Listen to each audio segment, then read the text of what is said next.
I think this is a really important year for what I call, it's probably the wrong way to describe it, institutionalization of certain next generation technologies and ways of doing business. I have digital assets in mind. I also have an ESG in mind. I also have other elements of businesses in mind when I say that, which is migrating from a first phase of either early adoption or early attempts doing things differently to, all right, now let's mature a little bit. Let's can we have a few grown-ups look at it and do this in the right way with policymakers, regulators, all stakeholders in mind, and essentially institutionalizing the way of doing things. Welcome to Nothing Ventured, Nothing Gained, a podcast by SC Ventures, where we talk about all things fintechs, entrepreneurships, building ventures in a big corporate, investment, and partnerships. I'm your host, Harald Eltvedt. And I'm your co-host, Apurv, Suri. And today we have the pleasure of having Alex Manson with us for the very first podcast of Nothing Ventured, Nothing Gained. Alex, thanks for joining. Hi, guys. Hi, everyone. Alex, maybe we can start. I think everybody knows you at SC Bank, but maybe we can start a little bit about what you do, your background, and what's the purpose of SC Ventures? So the purpose of SC Ventures is what it says on our tin on our website, which is rewiring the DNA in banking and financial services, right? Which is an inspiration that really came from the bank when a number of clients were asking us to do things or do things in a certain way, and we couldn't quite do it. Not because we weren't willing to do it, but because legacy technology setup, business setup, and so the idea came up to essentially try again and start from scratch and start building ventures that would adopt different ways of doing things, different business models to serve clients the way they wanted to be served. That's what we set out to do, essentially. Mm-hmm. And this year is an exciting year because we're going on our 6th year. Mm-hmm. We've done a lot of things over the past 6 years, but if you were to summarize maybe 3-4 successes that we've done over the past 6 years, which are the ones that were very, very important in our journey? Oh yeah, so time flies. It's been 6 years since. Feel like 6 years. I'm not sure if it feels like double or 7 times the time or just a split second, but it's it feels to some it feels like it was yesterday, and we were just thinking of the idea as opposed to we here doing it. I think perhaps the most significant achievement, and I would give a lot of credit to Standard Chartered Bank, backing us, is that we've stayed the course. Right, we started 6 years ago with rewiring the DNA in banking. We started with the idea of serving clients in a certain way. We wanted to reconcile societal expectations of financial services with what financial services actually do, and essentially we're still doing that. Right, and I can think of different vintages of ventures: the very early ones, the lessons learned, and then the second ones, and third wave and all that, but there's an element of staying the course and being remarkably persistent as a broader organization in achieving what we set to achieve. I think that probably is the highlight for the last 6 years. I think last year was a huge year for us in so many ways. Right, first we got some of our first exits, a couple of exits. Metaco is a notable one, which is a capability we invested in the course of building one of our ventures, and Metaco ended up.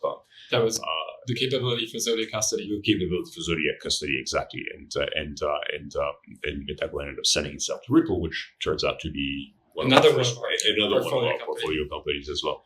So it was notable for that. But also a number of projects launched, which was great. A number of firsts. The fact that we tokenized funds and got them rated by Moody's, which is a first in the industry, I think is quite remarkable.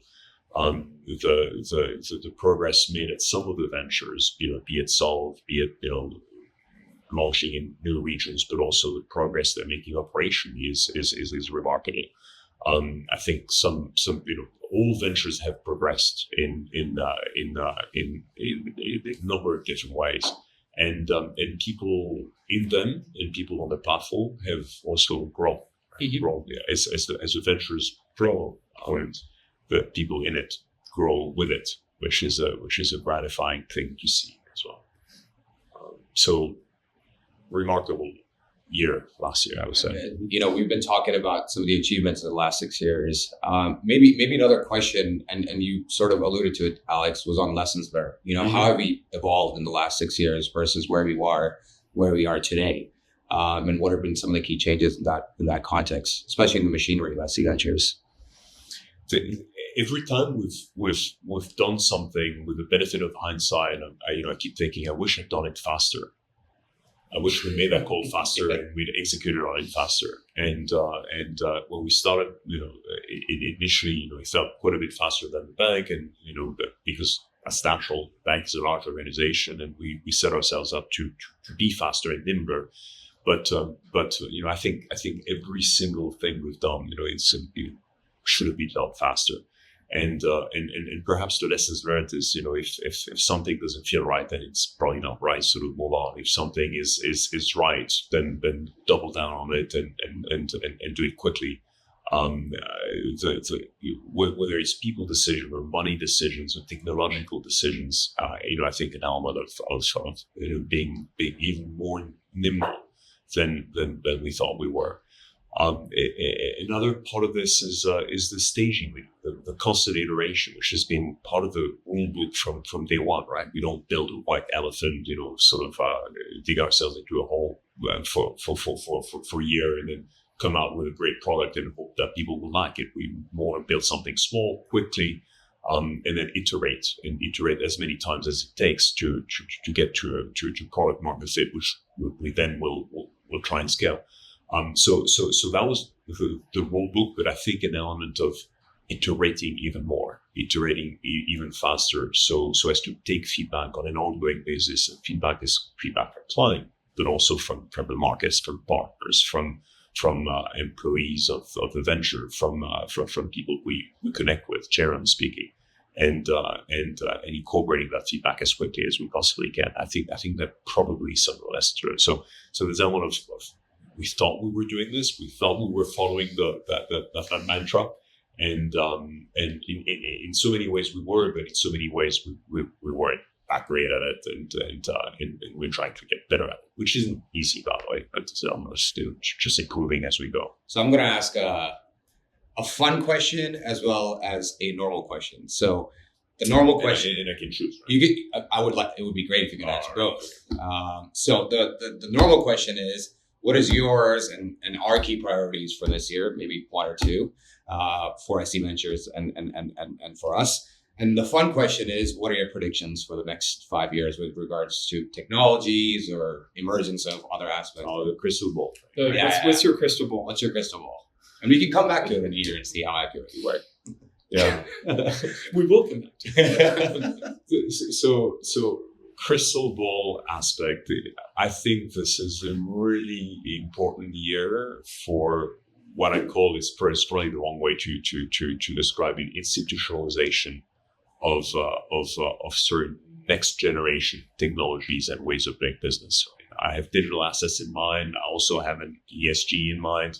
I also have other elements of businesses in mind when I say that, which is migrating from a first phase of either early adoption or early attempts doing things differently to, all right, now let's mature a little bit. Let's can we have a few grown-ups look at it and do this in the right way with policymakers, regulators, all stakeholders in mind, and essentially institutionalizing the way of doing things. And I think we have been seeing some of that in certainly in the second half of last year, where in the space of digital assets specifically, where there's a lot of flight to quality, and beyond flight to quality, it's also serious players now thinking we need to get involved, but we can't get involved with what we have right now. We have to build a corporate ecosystem.